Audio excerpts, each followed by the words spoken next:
Welcome to Sabres Classics pregame edition, casual and quarantine. As always, alongside Marty Baron, I'm Brian Duff. Marty, on this night, we are getting set to air on MSG a game from October 26th, 2006, as Buffalo looks to win a 10th straight game for the second time in franchise history, but for the first time winning 10 in a row out of the blocks at the start of a year. And you know what else, Duffer? That was the first year of the new uniforms. We had the red and black goat head look the year before. We switched back to the blue and gold. So that was very exciting for us. And to start the season, obviously 10-0 was a little bit of unfinished business from what had happened the year before, losing to the Carolina Hurricanes in Game 7 of the conference finals. So obviously the start of the 06-07 season meant a lot to all of us, and we started off the right way.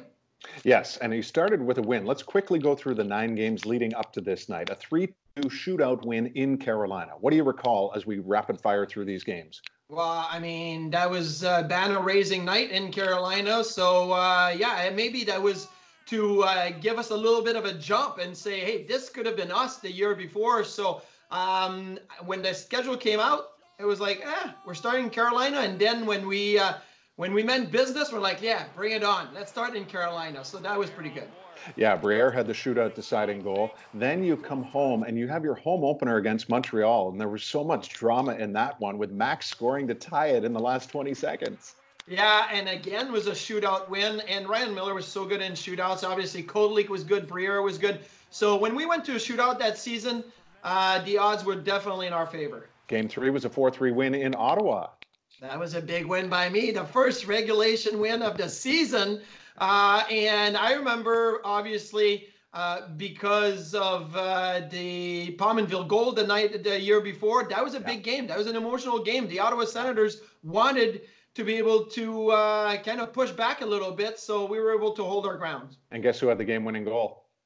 Pominville, yeah. And who was the first star? You. Nicely done. That's good. 3-2 shootout win in Detroit. This was all part of the October Storm weekend, and you guys were in the Motor City. That was a crazy game. Ryan Miller was so good that night, and once again, you prevailed in a shootout. And Millsy was always good in Detroit or against the Detroit Red Wings. He grew up in Michigan, in the Detroit area, so of East Lansing, so obviously that was big for him. But I remember flying out of Buffalo the day before, and that's when the October storm happened, and we were flying through some really black clouds. So I was nervous even coming back after the storm. So I was glad that everybody was somewhat safe and sound after losing the power and everything else. Yeah, you guys had lots of power after a tough start coming home the next night against the Rangers. You fell behind early 2-0, but Drury just put the team on his back, scored 3, set up 1. You win 7-4. What was Weeksy doing? He allowed 7 on 32 shots. He must have been looking at the bench at the time and saying, get me out of here. I was not prepared. I was not ready for that game. But,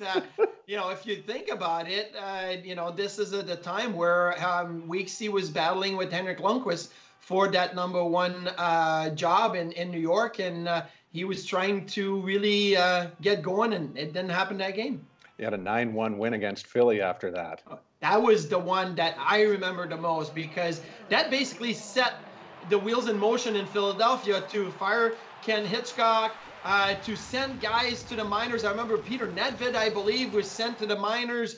It was a total change for the Philadelphia Flyers after that win.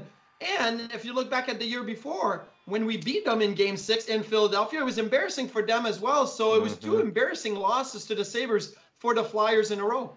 Feels good, doesn't it? That feels great. Keep going, Duffer. 5-4 win against Carolina was next. That was at home. The overlooked name so far. I mean, Max had another 3 points. He was off the charts. 6-2 win in Boston, 4-1 win in Montreal. That gets you to 9. So what was it feeling like as you're getting set for this 10th game in a row? Well, I can tell you the hot dogs were really good after that 9th win in Montreal. So the guys are really feeling like we were not going to be beat, that we were going to go 82-0. We knew that was impossible, but we had that hard hat, blue collar attitude. We were going to go to work. It didn't matter if we had won 9 or lost 3 in a row. We were focusing on that next game, and playing in Long Island on Game 10 We knew that building was a hard place to play. The Nassau Coliseum was not a young building. It was not a new building, so there was a lot of weird bounces. Puck would go off stanchion in the glass, even by the benches where the boards would close. They didn't close completely. So there was a lot of weird things in that building, and we had to be prepared for that game and not worry about what had happened before or what was to happen after. Was there any difference among the players in the room prior to it? Did you sense that 10 meant more than 9? No, and that's the thing. I mean, I went through it when I won 13 in a row the year before. As an individual, you become very superstitious and you become in your bubble, but that's because you're doing it almost by yourself. Like nobody else is on streak. It's not like the team was on a streak itself because we lost some games in my streak that I did not start. So that was a difference.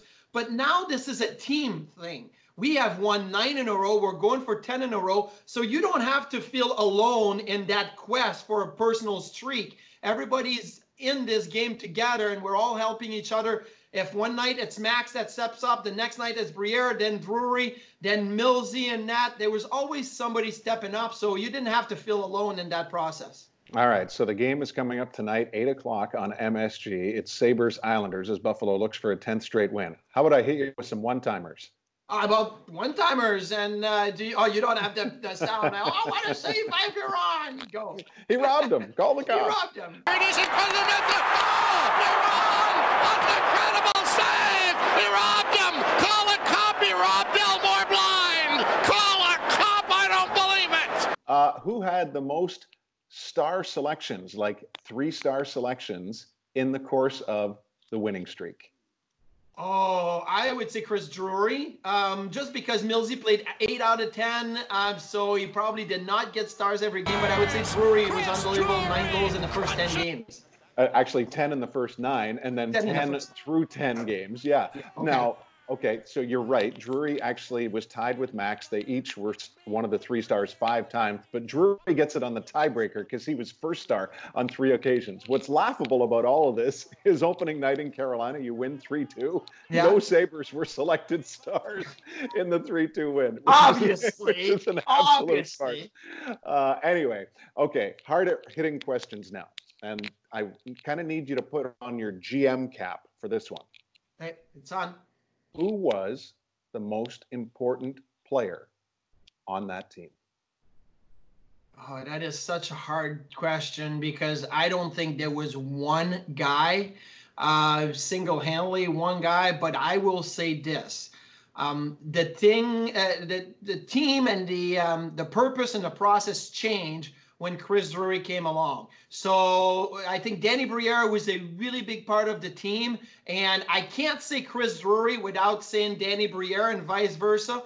But I really believe that the mentality, and maybe that's the time where Drew came in, it really turned things around. And I would say probably Chris Drury. Did you expect to get traded that season? I was expecting to get traded the year before, so... So, no, I did not expect to get traded because by that point, I figured I'm going to stay for the whole playoff run again. Like, we have a great team.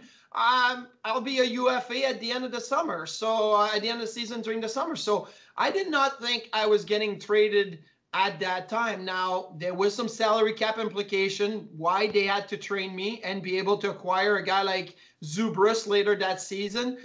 Most importantly, because Maxim Afinogenov was on long-term IR and wanted to come back before the season ended. So they needed to make room for Max to come back. So I was traded to free up some salary cap space. Which team was better, 05-06 or 06-07? 06-07 was better. And there's no doubt in my mind, a year older for some of the younger guys, a little bit more depth. We didn't have any holes in that team. And obviously it showed by the way they won the President's Trophy. So I think the 06-07 was the better team. 05-06 though just had something special about it. And that's what made that year so different. There were 2 skaters who played in each of the first 10 games without recording a point. Who were they? Andrew Peters is one of them, and Yes. he'll tell you he played every game because Lindy was so superstitious that he wouldn't change his lineup. And after we lost in the 11th game, PD didn't play a lot after that. So Andrew Peters is one of them. And I would probably say Adam Mayer, but I don't know if I would be Yes, correct you with are that. correct. You are Okay. correct. But Mearski was doing more than points. He was definitely a physical factor in every game. He was building his coaching resume as well. When it all, I don't want to get too far ahead because obviously tonight we're talking about the 10th win in a row to start the season. But what was it like when it did come to an end in ironically, a shootout loss to Atlanta? It was tough. That locker room was about as somber and as angry as you could have seen in game 11 of the regular season, especially with the start that we had. So guys were really mad in the locker room. And I remember Lindy Ruff walking in the locker room after the game and looking around to everybody, and everybody's throwing their skates down and their sticks down, and everybody's mad, and the lip is like this, like, you know. So, and he went to the whiteboard and he wrote 10-0-1. And he turned around and he circled it a bunch of times. He turned around and he says, guys, this is what you did. Like, there's no shame in going 10-0-1. You guys have had a fantastic start. Let's just keep it going. Let's go. And he walked out. And I think he sensed that we were all perfectionists in a way. We all wanted to go 82-0. That was going to be impossible. But he loved that we had that anger to us at that moment, that we didn't want to lose any games. The amazing thing about that game, you trailed Atlanta 4 different times and still got it to a shootout only to lose. And what most people would forget, the Thrashers were 8-1-3 to start the year after defeating you. So you guys were like right side by side at the top of the standings. It was crazy. Yeah, but they were the Atlanta Thrashers. I get it. Yeah, and that's we had to win that. Although we won the very next game against the Bruins in a shootout, so we started 11-1-1, but 11-0-1. Yeah, 11-0-1. Yeah, 11-0-1. But still, you look back at it, and we really wanted to go 11, 12, 13, 14, 15. We wanted to be the best team in the history of the National Hockey League to start the season, and we weren't able to do that. Well, you were on the path to the organization's first ever President's Trophy. It was a terrific run to start this season, and tonight we get to relive it in the form of our Sabres Classic on MSG as Buffalo goes for a 10th straight win to start the year against the Islanders. We'll see you at 8 o'clock.